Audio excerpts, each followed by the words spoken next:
Gold had a rough 2013, but it's bouncing back in 2014. Here to talk about the yellow metal is Dave Mazza from State Street.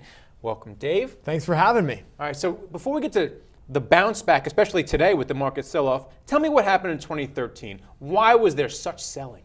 Gold's performance last year was driven by a confluence of events. People comment about the economic slowdown in China, talk about rumors of Cyprus selling.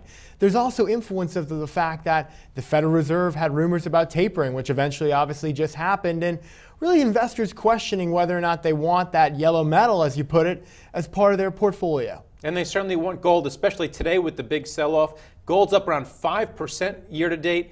Can it hold those gains? Can it build on those gains? I think you raise a really good point, because what we're seeing this year is gold bouncing back, and today being an exceptional day for the price of gold, because what we're finding is that even though the economy is definitely on firmer footing, the Federal Reserve is going to be pulling back a little bit here in the U.S., gold really can add some benefits to a portfolio, because while things are better, as I put it, there's not all clear on the horizon. What kind of inflows have you seen into the GLD, which is State Street's product, year to date? You seen a lot of money come in? Nervous people? Well, we've just only really begun to see more of two-way activity in GLD, but that's something interesting, because looking ahead, while we had that influence of selling last year, the product continued to trade, continued to provide investors the access they needed. And this year, as we see some of that bounce back in performance, really having a lot of activity with clients and figuring out exactly what they want to think about gold in the portfolio. And then finally, the miners are actually outperforming gold. They fared worse than gold last year. So if you had to choose between the GLD, which is your baby, or the miners, what would you do?